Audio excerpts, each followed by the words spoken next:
시간 오후 순례자의 발표를 맡게 된 신혜입니다.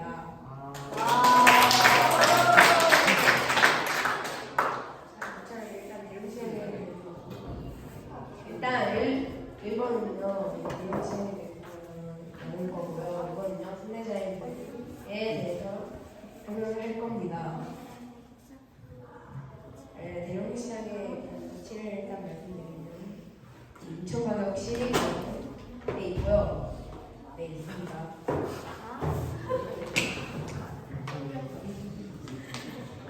대령시장은 6.25 전쟁 때 연맥군에서 노동부로 피난 온 주민들이 이제 한강 하구가 분단선이 되어버려서 고향으로 돌아갈 수 없는 상황에 처하게 되는데 생계를 유지하기 위해 자신의 고향인 그동 연맥군의 골목을 본떠서 만든 시장이 이 대동시장이라고 합니다. 50여년간 교동 경제 발전의 중심지였고요. 대동시장이 전체적으로 인천의 상징적인 장소로 자리매김을 하고 있고 그 역할과 가치는 현대에 이르러서도 잘 유지하고 있다고 합니다.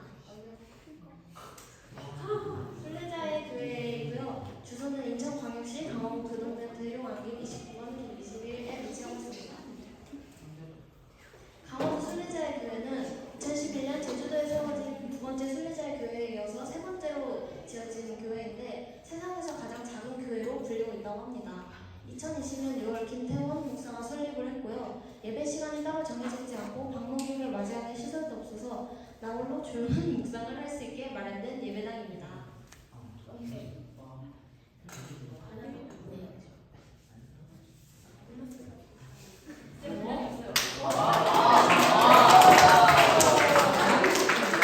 안녕하세요. 화계정원과 화계산 전망대에 대해서 발표를 하게 된 이들의라고 합니다.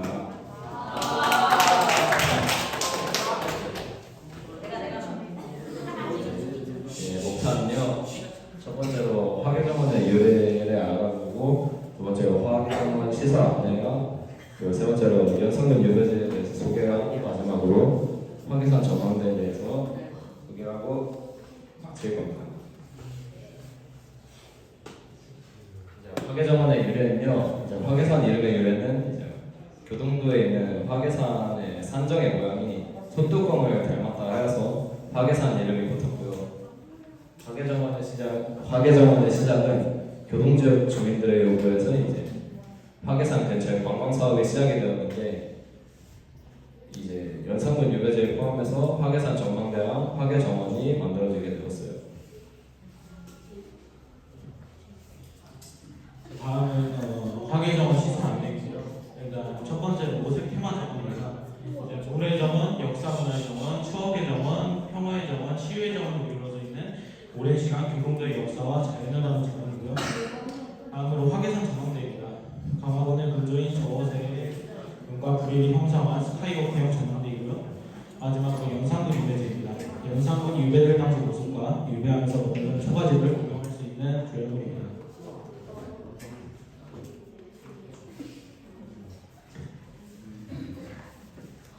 연산군 유배지 1986년 4월 1일 강화군의 향토 유적 제28호 연산군 적거지로 지정되었다가 2017년 12월 20일 현재 명칭으로 변경되었고요.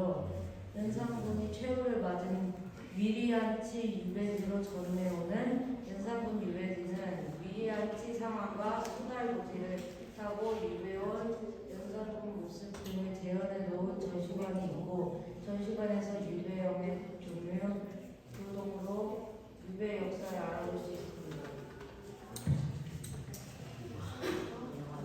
마지막으로 확인해 보겠습니다.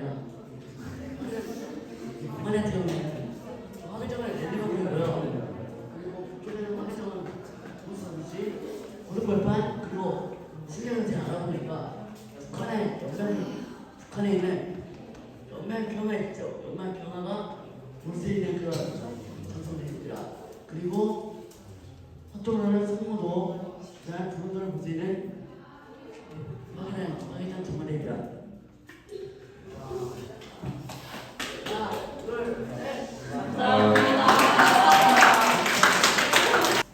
안녕하세요. 저는 교동양교와 교산교회를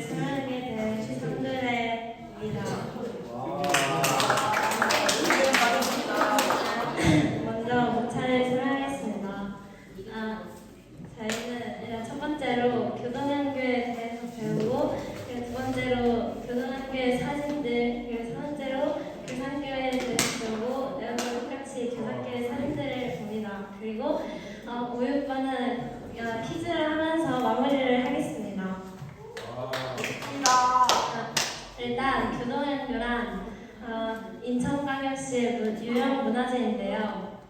강화군 교동면 읍내리에 있는 한국 최초의 학교입니다. 1995년 3월 2일에 유형 문화재로 지정되었습니다. 그리고 교동학교는 고려시대 건립 후에 수차례 이관 및 준수를 거쳐 현 위치에 세워졌으며 웅장한 건축과 자연 공간이 포인트입니다.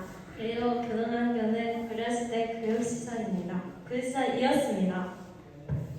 교동학교는 1127년에 황해산 북쪽에 세워졌고 1893년에 고종 30년을 가구개혁 이후에 이렇게는 사라지고 제사주문을 만들어졌습니다. 그리고 1980년에는 교동학교를 보관했고 1995년에는 2천여 원어치 유형문화재 28호로 지정되었습니다.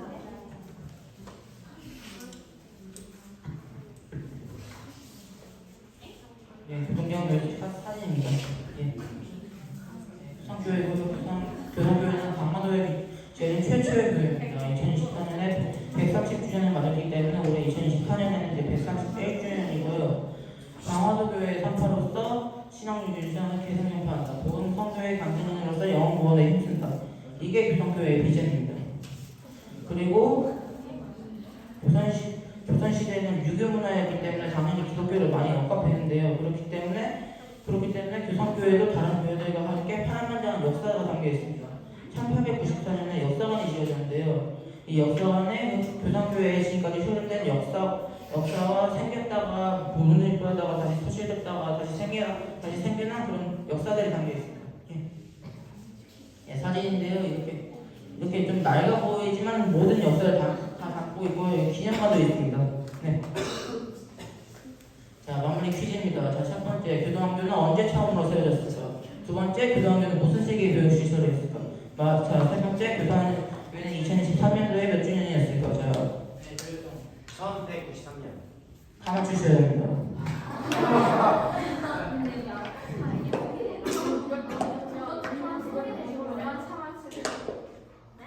네. 아니, 그게 아니라 일단 다시 첫 번째 질문부터 일단 답을 받겠습니다. 네. 제가 지금 참여로 하겠습니다. 아니,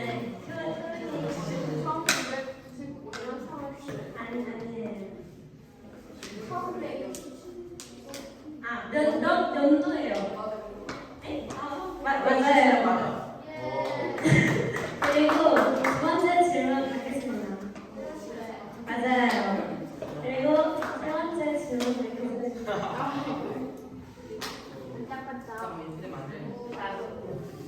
예주 다시. 하나, 둘, 셋.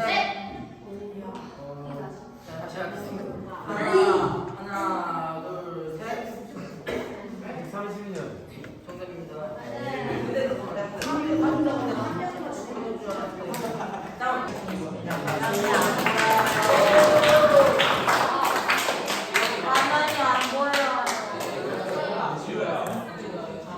이게 이렇게 깨져버려가지고 저희도 모르게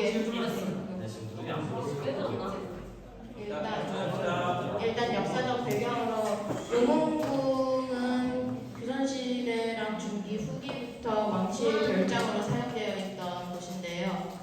정말 아름다운 자연환경 속에 자리하고 있고 신호직물로 유명한 생산지이기도 한 강화도에 있었습니다. 거기는 정통 직물로 되어 있고 왕실에 공급되어 왕실의 왕이 입는 옷 같은 거를 만드는 데 사용이 됐어요.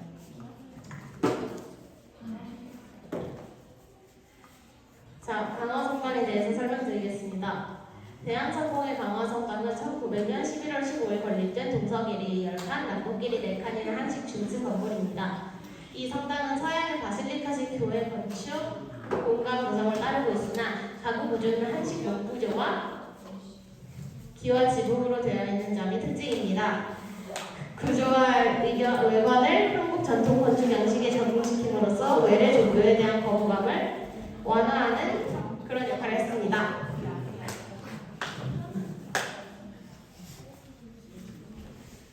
용구 신호직물 굴뚝인데요. 이거는 강화도에 있는 중요한 역사적遗产인데 1899년경에 세워져가지고 이 신도 직물 생산으로부터 강화도가 발전했다는 걸 알 수 있고요. 이게 발전한 거를 보여줄 수 있는 마지막 건축물이고 여기에 어떤 건축 그런 방식을 사용했는지 다 알 수 있어요. 이 굴뚝은 제조 공장 같은 데서 되게 좋고 필수적인 역할을 했는데 이 직물 그걸 염색을 할 때 필요한 높은 온도를 유지하고 연기랑 가스를 배출해주는 그런 약간 역할을 했어요.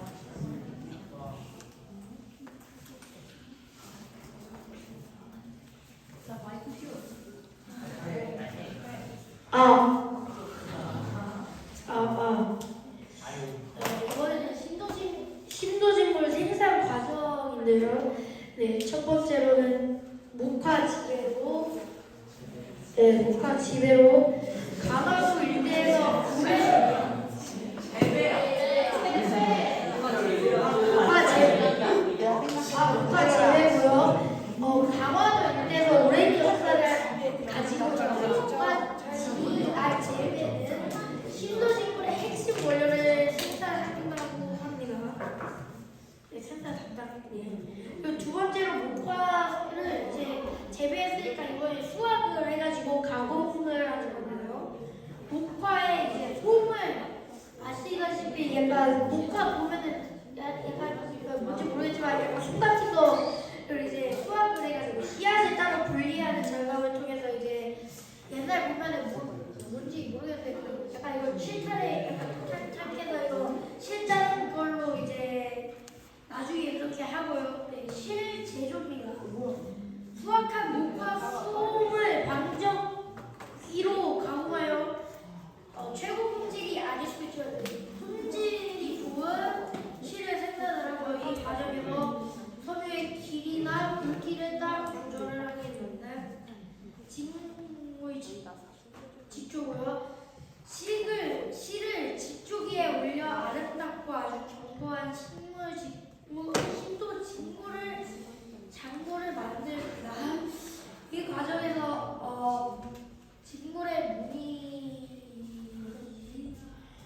무늬의 질감이 결정이 됩니다.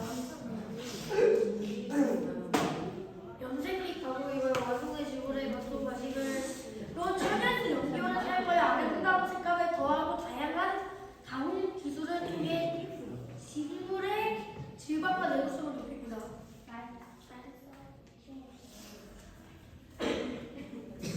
영웅궁은 조선 제25대 왕인 철종이 왕이 오르기 전에 살던 집으로 철종이 왕이 오르자 강화유수 전기세가 건물 새로 짓고 영웅궁이라는 이름을 붙였습니다. 영웅궁 복원은 역사적 가치 보존으로 강화도의 대표적인 문화유산으로 정부와 지자체의 체계적인 보존 관리가 이루어지고 있는데 건축적 특징과 역사적 의미가 잘 지키도록 노력하고 있고 활용 증진으로는 전통문화 체험, 학술 행사 등의 가치를 널리 알리는 노력이 지속되고 있어요.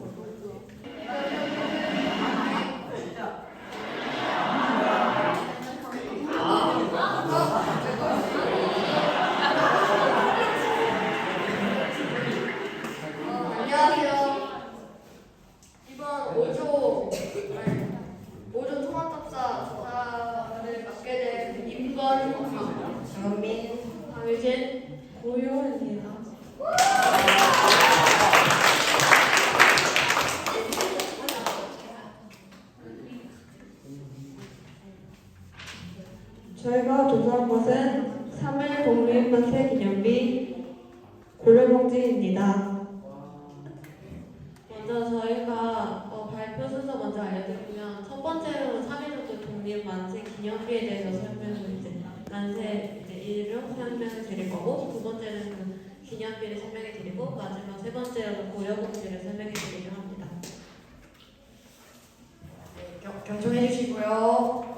네. 저희 기준에서 나름 어려운 단어들을 살짝 정리를 해봤는데, 저는 첫 번째는 유분포장자인데 이게 봉을 세워서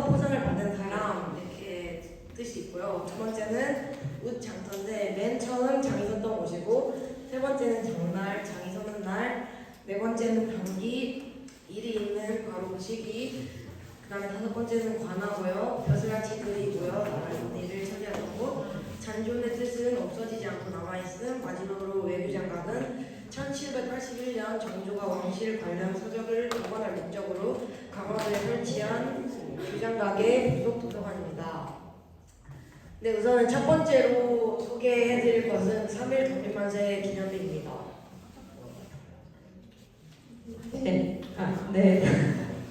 사진을 보시는 것처럼 강화도에는 사진을 보시는 것처럼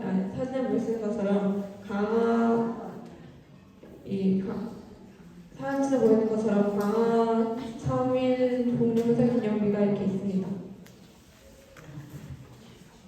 우선은 이 독립만세 기념비가 생긴 시기는 1994년 견자산에 세워졌다가 1999년 이제 저희가 통합특사를 가는 강화도로 이전을 했다고 합니다. 네. 3.1운동은 1919년 3월 7일 강화읍 장날을 맞아 강화에서 대규모 만세운동이 일어났을 때 생겼다고 합니다. 그리고 24,000여 원이 만세운동에 참여했다고 합니다. 여기 나와 있는 거는 이제 3.1운동이 전국 각지에서 일어났는데 강화도에서는 3월 7일쯤에 일어났다고 합니다.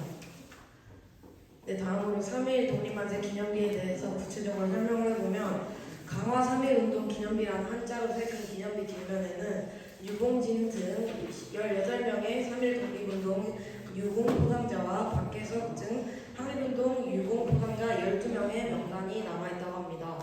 기념비는 1994년 견자산 기슭에 처음 세워졌고 그 후 아까 얘기했듯이 1996년쯤에 이제 발상지인 웃장터로 옮겼다가 2011년 8월에 이제 강화도로 이전을 했다고 합니다. 네, 여기 보시면 이제 이렇게 사진이 있고요. 다음 이제 고려공지로 넘어가 보도록 하겠습니다. 이번에는 고려공지입니다. 네, 고려공지는 인천광역시 강화도에 이제 있는데요. 네, 있습니다. 고려공지는 고려시대 1232년에 그리고 병인년년 때 이제 없어졌다고 합니다.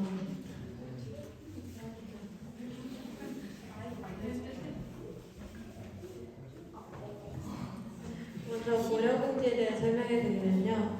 강화도에 있는 고려시대 몽골 침입 단기에 사용했던 공간이라고 합니다. 네, 경청해 주세요. 그리고 고려공지의 특징이 있는데요. 현재 강화 고려공지라는 이름으로 문화재에 지정이 되어 있는데 실제로 고려 궁궐의 모습은 남아있지 않고 조선시대 관악 건물 몇 채만이 잔존해 있으며 복원된 외교 장각이 있을 뿐이라고 합니다. 그리고 이거는 그 고려공지에 있는 승편문 사진이고요. 네, 그럼 여기가 이제 고려공지 안에 있는 내부인데요. 먼저 승편문부터 설명을 드리면요. 승편문은 고려공지의 남쪽 문이자 정문으로 조선시대 경복궁의 광화문에 해당할 수 있다고 합니다. 승편문은 총 3개의 문으로 되어 있습니다. 그 가운데 이제 오직 왕만 가운데 문으로 들어갈 수 있고 왕이 아닌 나머지 사람들은 양쪽 문만 이용할 수 있었다고 합니다. 그리고 승편문은 그 몽골이랑 전쟁이 일어나서 지금 이제 그 본 상태가 아니라 살짝 부서지는 게 많이 있어서 원래 본 상태를 볼 수는 없습니다. 두 번째는 이제 광화유수부 동원인데요. 이제 조선인조 때 고려공지에 남아있던 건물을 수리해서 동원으로 사용했습니다. 동어는 조선시대의 지방 관청 본부를 가리키는 이름이었습니다. 이후 강화도의 행정과 군사를 책임지는 관리 광화유수가 이곳에서 업무를 했다고 합니다. 그리고 이번에 광화유수부 이방청에 대해서 설명을 드릴 건데요. 유수부 이방청은 원래 강화유수부 안에 있던 이방, 호방, 예방, 정방, 형방, 공방 등 6방 건물 중 하나라고 합니다. 그리고 이방청에서는 광화유수를 도와 마을을 다스리는 여러 사무를 맡아보았다고 합니다. 지금은 건물 조선 후기 효종 때 당시 광화유수의 상징되었다고 합니다. 그리고 네 번째로는 광화동동에 대해서 설명을 드릴 건데요. 광화동동은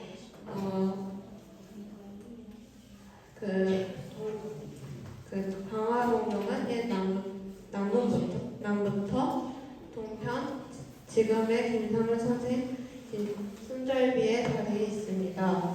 이후 1977년 고려공지에 보수공사를 하면서 고려공지 안으로 옮겼다고 합니다.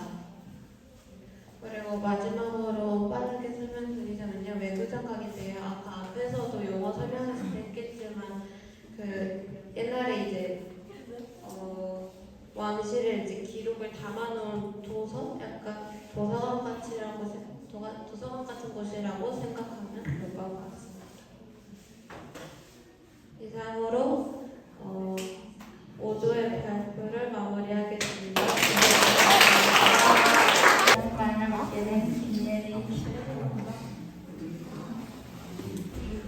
강화기독교 역사 기념관은 강화기독교와 퍼진 거점을 달고 있는 역사를 담아두기 위해 만들어졌습니다. 거기에는 기억의 정과 강한 선교사로 사역한 노단 선교사의 묘비가 전시되어 있습니다. 필리핀 전시실에는 강화기독교의 기념하는 기록 내용을 관람할 수 있고 이외에도 수많은 기독교인들의 행위와 활동을 관람할 수 있습니다. 강화기독교 기념관은 2020년 3월 21일에 설립이 완성됐습니다. 강화교회 역사대학 현대 볼 수 있게 설립되었습니다. 이 사진은 로비에 들어가는 있는 기억의 중입니다. 사람들이 이 점을 보면서 좋은 기억들을 떠올리며 웃으며 지나가는 것입니다.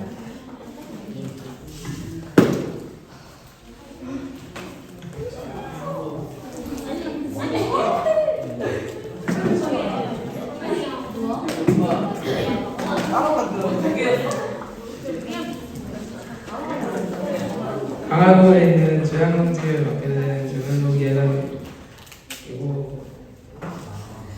앞서 순서는 조양광직이란 무엇인가 하고 조양광직의 역사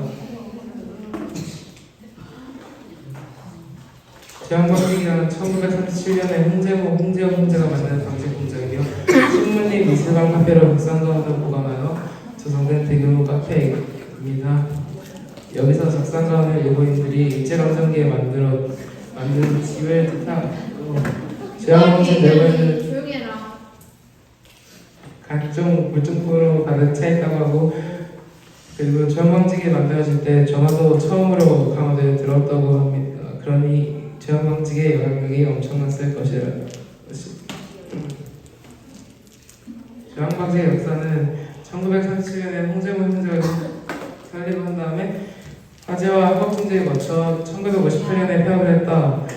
2010년 미술관 카페가 들어서고 2020년대 유형 카페가 되면서 카페를 재탄생하게 됩니다. 영업시간은 토요일하고 일요일하고 공휴일만 11시에서 9시라고 나머지는 전부 오전 11시부터 오후 8시까지라고 합니다. 찾아가실 때 확인하시고 가시면 감사합니다.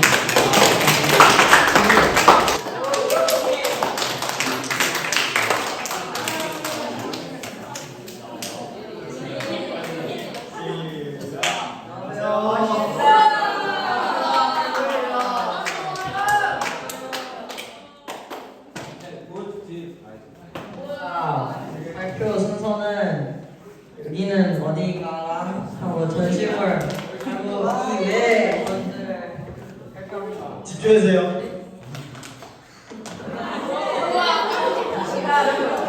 자, 퀴즈. 정답! 자, 내려. 휴가 한국 있고요. 자, 하나, 둘, 셋. 예스 모두 들었어. 정답은 향유불.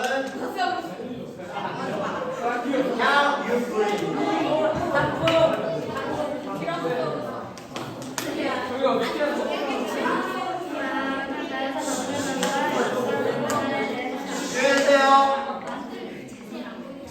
자연사 박물관은 세계문화유산인 강화 구행도 유적지 부근에 위치한 이곳은 강화에서 박물관과 가까이 있어 함께 발견할 수 있습니다. 자연과 생명에 대한 올바른 인식, 지구를 구성하는 광물과 생물에 대한 탐구를 돕기 위해 2015년에 문을 열었습니다. 2009년 광화군 서도면 부릉도에서 발견되었던 길이 14.5m, 무게 20톤의 항해조류가 전시되어 있습니다. 역사박물관은 2010년 10월 23일에 개관하였습니다. 세계문화유산으로부터 지정된 강화동굴이 지성묘 앞에 위치하고 있습니다. 강화에서 출토된 인물들을 중심으로 선사시대부터 그날까지 강화도의 역사와 문화를 체계적으로 전시, 보존, 연구하기 위해 설립되었습니다.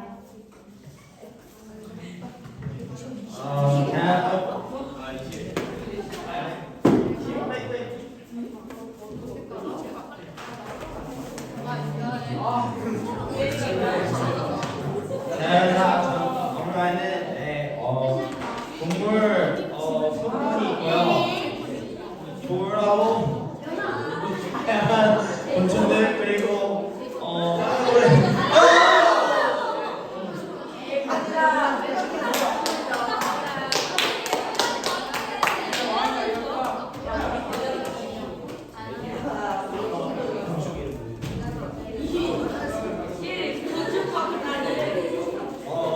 다시 괜찮으세요?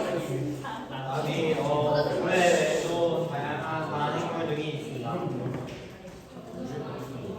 그리고 식사하는 우리가 역사 시간 때 배웠던 청국리 시대 유물과 고려 시대 유물 그리고 신민영과 경인여행 시절 때 그 모습을 노형으로 만들어서 전시하고 있습니다.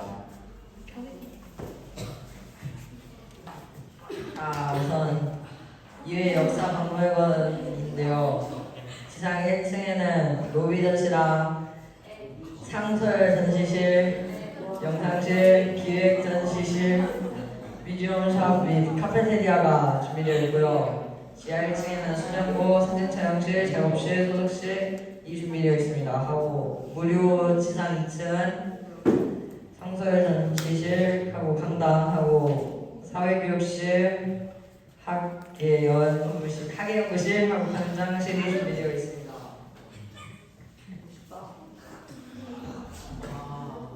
집중해주세요. 강화 역사박물관 측면을 안내하겠습니다. 지상 1층에는 로비 전시실, 상설 전시실, 영상실, 기획전시실, 뮤지엄샵 및 카페테리아가 있고요. 지상 1층에는 수장고, 사진 촬영실, 작업실 그리고 소독실이 있습니다. 그리고 2층에는 상선 전시실, 관광 사회교육실, 학예연구실, 관장실이 있습니다. 방 이외에도 어린이 청소년부위는 2,000원이고 단체로 올 때는 1,500원이고요. 어른 3,000원, 단 있으시죠. 아무튼 오늘 9시부터 오후 11시까지 하고요. 휴가는 매주 월요일과 일요일 그리고 설날 및 추석 당일날 쉽니다.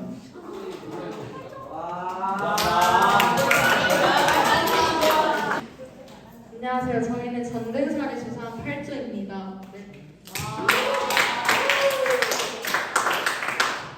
먼저 전등산은 당군의 새아들이 만들었고 병익양요에 치열했던 격전지로 유명한 정족산소 안에 있는 강화군 길상면 우수리 정족산에 위치한 사찰입니다. 저는 일단 전등사를 하고 전등사 안에 있는 문화재인 약사전과 용인전과 범종순으로 발표하겠습니다. 네, 먼저 전등사는 한국에서 현존하는 가장 오래된 사찰로 서기 381년 고구려 서승리망 시절 신라의 불교 문화를 전하러 건너온 아도하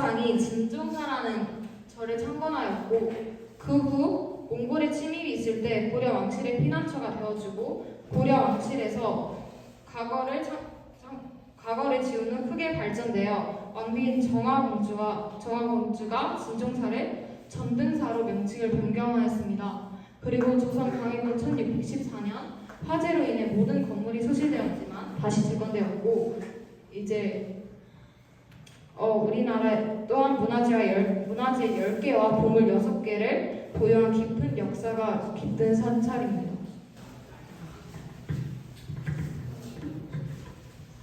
약사전은 우리나라 보물 179호이고 약사전 안에 있는 약사열에는 중생의 모든 질병뿐만 아니라 무지병까지도 부처전의 부처로 알려져 있고요.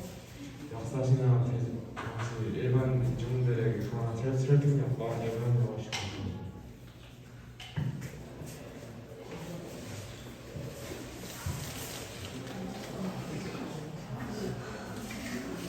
대웅전은 조선 후기에 기본된 사찰 건물이고 고려기의 정화군주의 원찰이었습니다.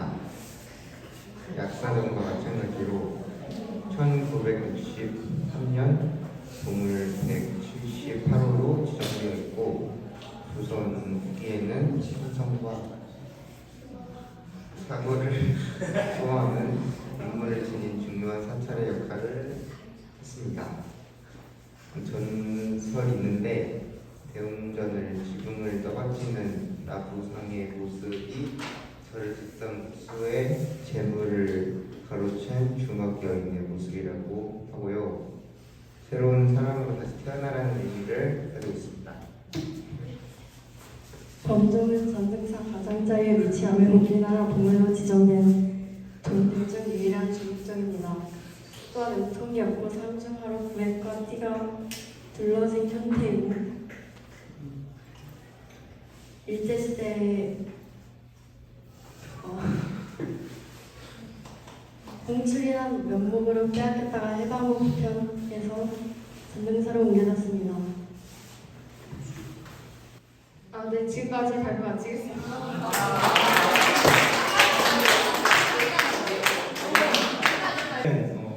부드래고요. 저희가 조사한 거는 통일신라부터 고려까지 역사인데 역사에서 졸릴 수도 있거든요. 그리고 역사가 보니까 양이 많아가지고 다른 애들 거에 2배 정도 되는데 길이가 한 10몇 페이지까지 돼요. 그래가지고 좀 졸릴 수도 있는데 집중해서 들어주세요. 네.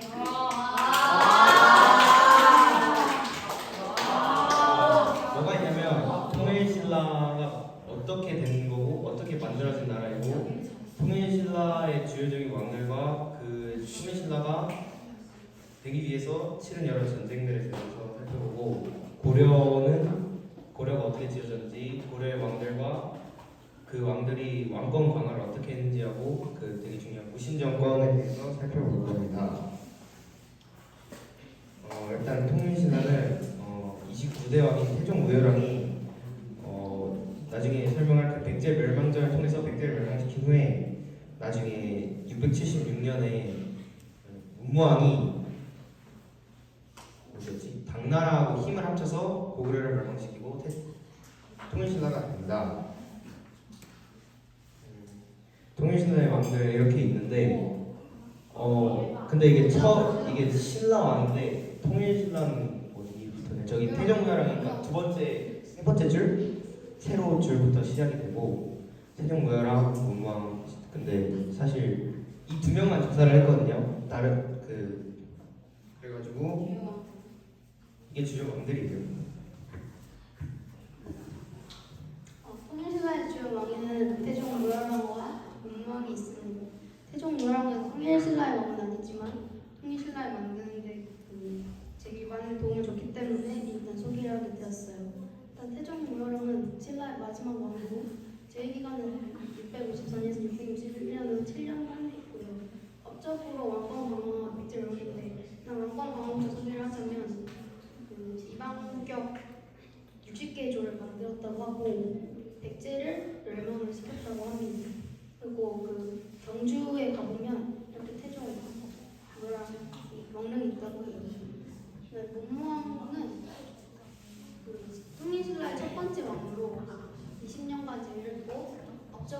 고구려를 멸망시켜서 삼국 통일을 하고 백제 부흥운동을 해서 백제가 다시 일어서려는 격퇴를 했고 나당 전쟁으로 고구려를 쳤습니다.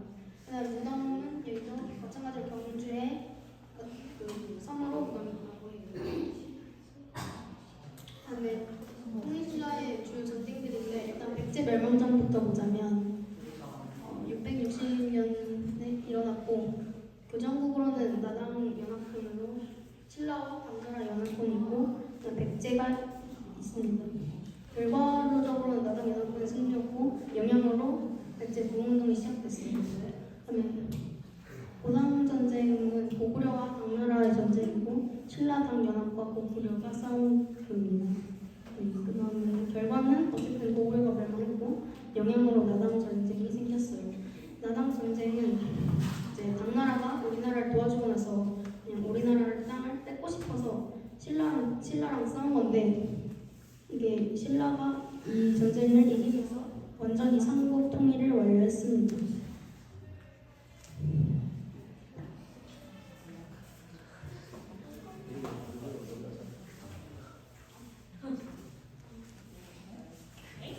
고려 고려는 후고구려의 왕고구려가 좀 후고구려를 일으켰는데 왕건이 반란을 일으켜가지고 혁명이라고 할 수 없지만 민심은 왕건 편이어서 군인은 죽고 왕건은 고려를 세웠어요.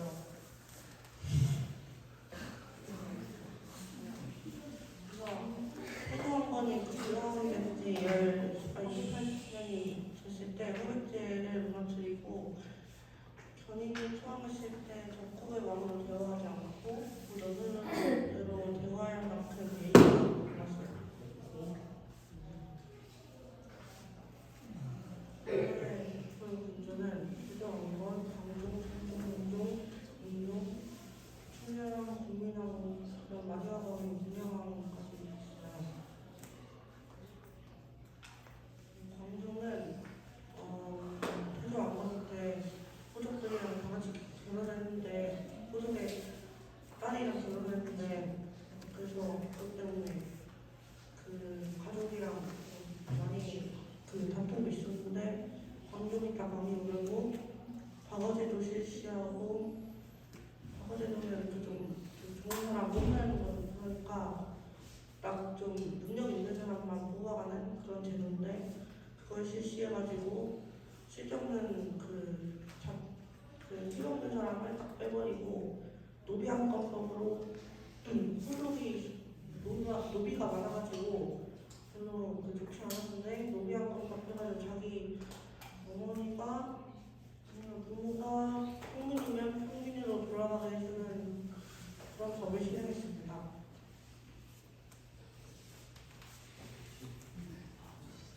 그리고 무신정부는 그 고려에서 시간이 흐른 뒤에 그 고려 18대 왕 의종 때 무신들이 차별 대우를 받으면서 그것에 대항해서 일으킨 정변이고 무신정변으로 인해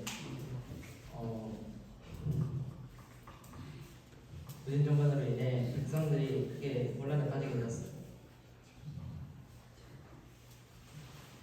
그리고 또 시간이 흘러서 몽골과 전쟁하게 되었는데 몽골군이 한강까지 내려와서 결국 문고군에게 패배하고 화친을 맺게 됩니다. 그리고 몽골의 힘이 또 시간이 지나서 몽골이 힘이 약해지고 중국의 힘이 강해졌을 때 우리 고려가 중국을 치려고 마을이 명령했는데 그 이성계 장군이 그때 비도 많이 오고 또 군사력도 좋지 않아 그것에 반항해서 회군한 것이 위화도 회군이라고 합니다. 그리고 이것으로 발표를 마치겠습니다. 안녕하세요. 저희는 강화문학관이랑 이규보를 발표하게 된 집두레라고 합니다.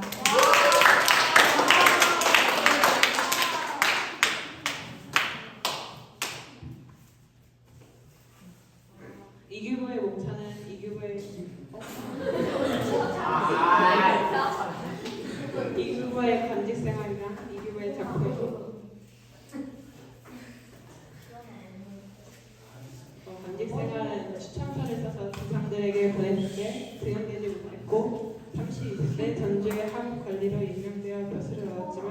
1년 3개월 만에 교체됐습니다.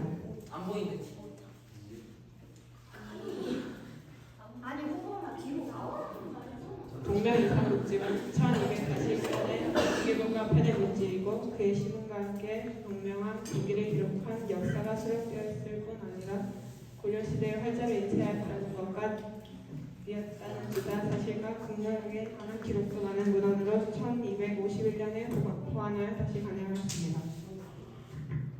이교의 간직 생활은 반란이 일어나자 이교는 여기 자원을 해가지고 반란 후보군에서 정벌했고 반란 처벌 후 다른 사람들은 다 보상을 받았는데 이교만 받지 못했다. 관리들은 많이 혼나여 한 임원에 임명되기는 했는데 임시직 고생이라는데 또 여주 출신 한미한 가문 소생이라는 이유로 바닥을 전진하며 젊은 시작이 다가왔다.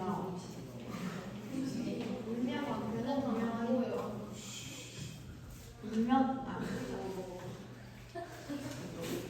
울며 광편은 분명하게 탄생 이전의 계보를 밝힌 내용이고 분명 필승에서 건국에 이르는 내용. 중간은 후계자인 유리왕의 경력과 작가의 느낌.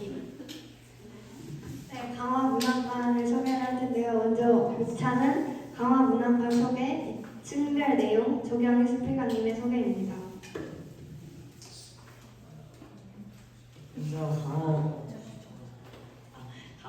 강화문학관은 인천광역시 강화문 건축길 27번길에 있고 조경희 수필가님의 문학작품이랑 고려에서 조선시대부터 이어진 강화의 문학작품들이 전시되어 있습니다.